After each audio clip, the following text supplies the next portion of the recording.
Oi, galera, tudo bem? Como é que vocês estão? Beleza? Tô aqui para dar mais uma aulinha online para vocês, tá? Juro que eu vou tentar fazer uma aula mais curta. Eu sei que eu falo muito e que cansa, né? A aula online tem muita coisa e tal. Vou tentar falar de uma maneira mais rápida, tá? E falar de uma maneira mais enxuta também, para vocês conseguirem enviar a aula até o final, né? E conseguirem aprender de uma maneira mais completa aí o assunto, beleza? Então a gente vai falar hoje sobre os critérios de correção de um artigo de opinião. Vai ser bem importante porque eu vou dar mais um tema hoje para vocês, tá? E aí nesse tema eu vou pedir para vocês fazerem as redações e tal, como forma de treino.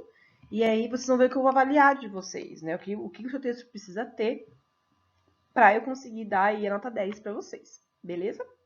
Então vamos lá. Então beleza, então vamos lá, tá? Eu vou explicar para vocês exatamente o que eu vou cobrar de vocês, o que a gente vai conversar, o que eu vou de alguma forma avaliar nos textos de vocês, tá? Para vocês conseguirem uma nota boa e de alguma forma tirarem todas as suas dúvidas quando começarem a produzir o artigo de opinião, beleza? Então, o primeiro critério é a adequação à proposta. A adequação à proposta, ele é um critério que é essencial para você entender o tema, porque se você não entende bem o tema, se você não interpreta bem o tema, toda a sua redação vai ser afetada, tá? Então, vou dar um exemplo, por exemplo, o ano passado, a redação da UFSC, tá? A redação da UFSC, o tema era direito à educação, né? Exclusão escolar e o direito à educação. E aí, se você, por exemplo, enxerga o direito à educação como uma falta de direitos no geral, porque né, a gente sabe que se uma pessoa não tem direito à educação e ela é vulnerável, ela não tem direito a vários outros direitos, mas se você fala de uma maneira de desigualdade geral e não foca na educação, você não está falando adequadamente da proposta. Então, você interpretou de uma maneira geral algo que era para ser uma coisa muito específica. E isso afeta todo o seu texto, porque aí você vai montar argumentos que não envolvem, de fato, o que o tema está pedindo. Beleza? Então é isso. Vamos refletir, né, sobre o tema, pegar várias possibilidades de ideia, usar, né, essas ideias de maneira crítica, aparecer a sua opinião, tá? Isso tudo vai adequar o seu texto à proposta que ele está pedindo. Beleza? O critério 2 já fala bastante da seleção de argumentos. Então, dependendo do tema que a gente trazer aqui, vocês vão ter que, de alguma forma, ter argumentos, ter opinião sobre aquilo. É o que eu sempre falo nas aulas da oficina também. Para quem não tem a oportunidade de vir nas aulas da oficina, eu vou falar disso agora, né? Você tem que ter opinião em relação a tudo. Por mais que seja algo que não te afete, você, ao escrever sobre isso, ao ter que debater isso, tem que ter uma opinião, beleza? Todo texto de vestibular e todo tema que eu vou dar para vocês vai ter uma coletânea, ou seja, uma série de textos que vão te ajudar a entender esse tema e aí sim criar a sua argumentação e tal. Então, desculpa, tô com rinite.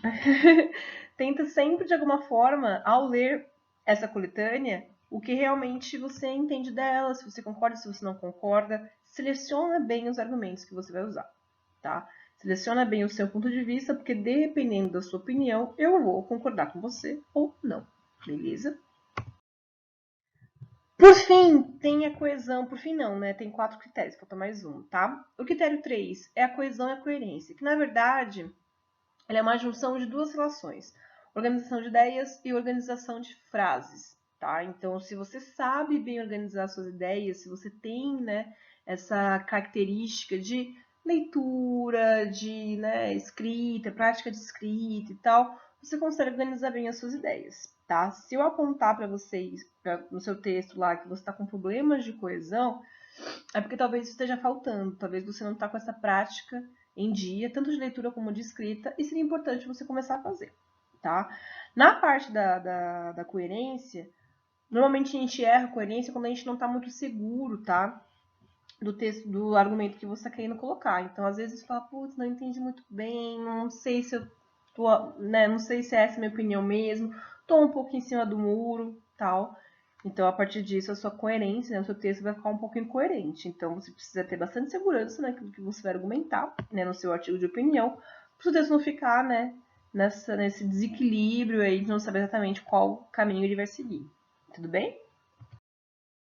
E aí, por fim, tem o critério 4, que é de linguagem, que é a gramática, tá? Então, toma cuidado, porque às vezes vocês esquecem simplesmente de pontuar algumas palavrinhas, e a gente sabe que, por mais que possa parecer passar despercebido, não passa, né? Eu vou corrigir essas palavrinhas que estão aí sem acento, que estão talvez numa falta de concordância, algum errinho gramatical aí que você deixou passar. Então, tenta ter esse hábito de sempre corrigir o seu texto para não ficar, né, essa coisa de você perder ponto meio que à toa na parte de gramática. Tudo bem? E aqui eu separei, tá, um artigo de opinião para vocês verem exatamente como que se organiza um texto. Esse artigo de opinião já é um artigo de uma jornalista, inclusive essa jornalista, eu falei dela na aula passada, ela é uma das jornalistas que eu citei, que tem um livro chamado Cadeia, que fala sobre as mulheres presas e tal. É uma mulher que escreve bastante sobre outras mulheres. E aí, nesse artigo de opinião, ela vai falar sobre a violência obstétrica. O que é a violência obstétrica? É quando uma mulher grávida passa por alguma situação de violência, tá? E a partir disso, começa a ter um trabalho de parto que, em vez de ela ter um tipo de situação, né, um tipo de acontecimento que ela vai levar para sempre, de maneira positiva, ela vai sofrer violências nesse momento do parto, que vai fazer com que essa experiência se torne, na verdade, um pesadelo, tá? Então, como que a Débora Diniz fez esse artigo de opinião? Ó, vamos olhar. Ela começa assim, violência obstétrica, deixa eu só marcar aqui com marca-texto para vocês verem, né? Então, ó, violência obstétrica, uma forma de desumanização das mulheres. Então, esse é o título. A expressão violência obstétrica ofende médicos. Então, isso já é uma opinião meio dela, ó. Tipo, quando alguém, ou o médico escuta violência obstétrica, isso ofende, tá? Dizem não existir o fenômeno, mas casos isolados de imperícia ou negligências médicas. O que aconteceu com a brasileira Adelir Gomes, grávida e forçada pela equipe de saúde a realizar uma cesárea contra a sua vontade, dizem ser um caso extremo, escandalizado pelas feministas como de violência obstétrica. Não é verdade. Ó, quando ela fala assim, ó, não é verdade, ela coloca bem pontualmente a opinião dela. Olha, se você está usando isso como um argumento, eu não acredito. Eu acredito que quando eu sou obrigada a fazer uma cesárea contra a minha vontade, é uma maneira de violência. Ela continua. A violência obstétrica manifesta-se de várias formas no ciclo de vida reprodutivo das mulheres. Em cada mulher insultada verbalmente porque sente dor no momento do parto ou quando não lhe oferece analgesia, né, que seria anestesia, né? Na violência sexual sofrida em atendimento pré-natal ou em clínicas de reprodução assistida. No uso de fórceps, na proibição de doulas ou pessoas de confiança na sala de parto. Na cesárea como indicação médica para o parto seguro. A verdade é que a violência obstétrica é uma forma de desumanização das mulheres. Então, aqui já é meio que a tese dela, né? Ela deu vários exemplos de como essas mulheres podem sofrer a violência na hora do parto, tá? E aí ela vai trazer essa tese dizendo, não, a violência obstétrica desumaniza as mulheres e eu vou provar que realmente desumaniza. Então essa é a opinião dela, vamos ver daqui pra frente se ela consegue realmente provar, beleza? Ela contextualiza aqui, né, deixa eu marcar aqui para vocês verem, rola aqui, ó, uma contextualização com o estudo de caso, então ela pegou esse caso da Adelir Gomes de algum jornal, de alguma revista, de algum filme, tá? Ela não colocou no slide, mas que de alguma forma chocou ela e ela resolveu trazer isso para a aula.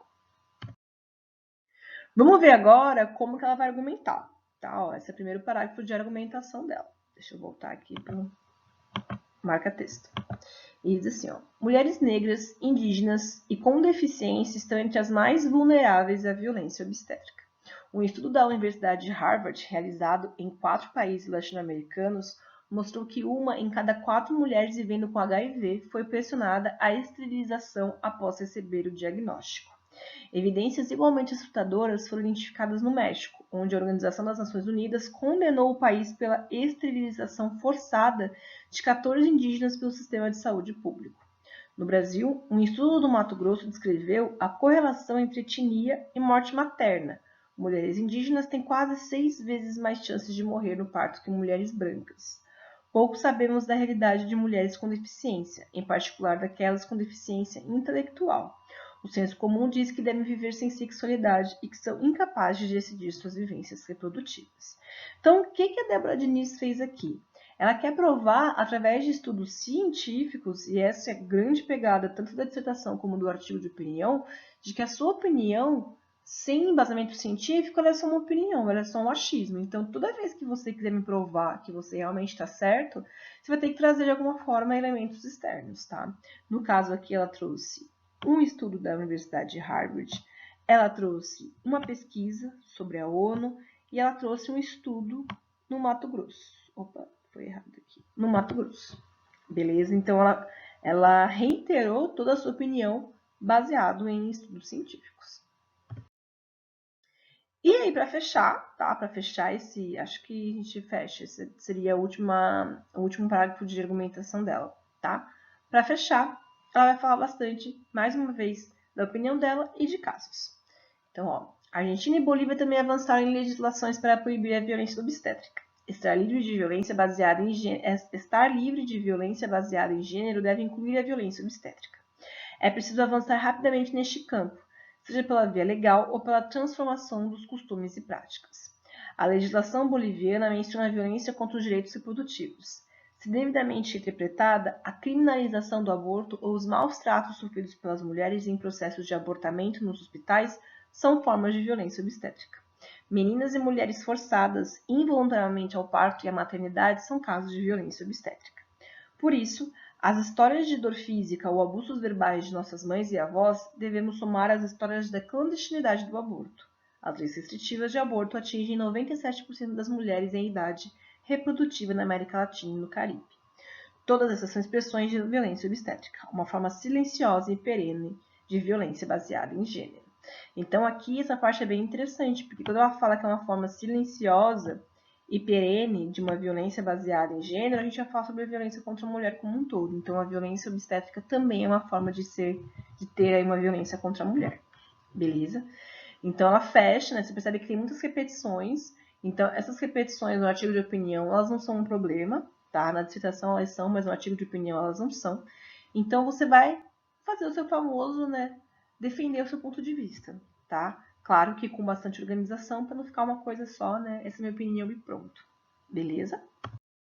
Gente, para fechar, eu vou falar sobre o tema da semana, tá? O tema da semana é um tema que ele apareceu bastante na mídia na época do carnaval, tá? Que é a questão da apropriação cultural. Eu acho que vocês devem ter ouvido falar sobre isso. Eu acho que vocês devem ter dúvidas sobre isso, né? Ele é um tema bem delicado mesmo, porque você precisa ter todo um argumento simbólico, sociológico, cultural e tal, histórico por trás. Então, eu achei interessante a gente trazer, né? Eu trazer esse tema para vocês discutirem, porque eu acho que muita gente tem bastante coisa para falar, tá? Sobre isso. E aí eu separei aqui, deixa eu mostrar aqui para vocês, eu separei aqui 4 vídeos para ajudar vocês a entenderem um pouco qual seria essa polêmica da apropriação cultural, tá? O primeiro é de um blogueiro chamado Spartacus, eu acho que vocês devem ter ouvido falar um pouquinho. Eu botei 4 vídeos que seriam diferentes, assim, para vocês tirarem as próprias conclusões, tá?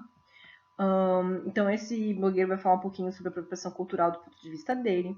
Eu peguei outra blogueira que chama Nathalie Neri, que eu também acho ela bastante incisiva, né? Sabe argumentar muito bem e tal em relação a esse tema. Eu trouxe um outro videozinho que vai mostrar 3 personalidades, tá, brasileiras, que é a Jamila Ribeiro, a Isa e tem mais uma outra menina que eu não lembro o nome agora. Mas elas vão discutir bastante sobre essa questão da apropriação cultural também, tá? Do ponto de vista da moda, do ponto de vista da mídia, bem interessante. E por fim, eu trouxe uma música do Baco Exu do Blues, eu acho que você deve conhecer também esse cantor, né? Esse músico e tal, ele é bem legal, eu gosto muito das músicas dele, acho que tem aí um que é interessante pra gente avaliar, tá? E é isso legal vocês verem esses vídeos, ouvirem essa música, tentarem trazer bastante recurso argumentativo para a gente discutir, tá? Na quinta-feira a gente tem um encontro no Google Meet, tá? Eu vou explicar direitinho como é que vai acontecer ali quando eu for postar no Classroom. Mas nesse encontro do Google Meet, a gente vai falar sobre esse tema, tá? Então vai ser um debate sobre apropriação cultural, em que vocês vão falar, na verdade, o que vocês querem escrever, as dúvidas que vocês têm, e eu vou, na verdade, apenas mediar um pouquinho como que vocês vão fazer essa redação do ponto de vista estrutural, tá? Mas do ponto de vista mais das opiniões e tal, eu só vou, né, mediar e falar, legal, faltou alguma coisinha aqui, faltou alguma coisinha ali e tal, para deixar o texto mais completinho. Tudo bem? Beleza? Então é isso. tá? Eu tentei fazer uma aula mais curtinha, deu aí uns 15 minutos. Então, caso você tenha alguma dúvida, fala, tá? Eu tô tentando responder todos os e-mails, eu tô com bastante redação para corrigir, né? Eu tô num ritmo bem acelerado de correção de redação, porque pela internet, pelo computador é mais difícil mesmo de corrigir. Mas se você não corrigir, se você não tiver sua redação corrigida ainda, fica tranquilo que você vai receber em algum momento nessa semana, com certeza. Tá bom, gente? Então é isso, fiquem bem, qualquer coisa tire a dúvida. E a gente se fala, então, na quinta-feira com o Google Meet, né? E com o próximo material na semana que vem. Beleza? Beijinhos e fiquem bem.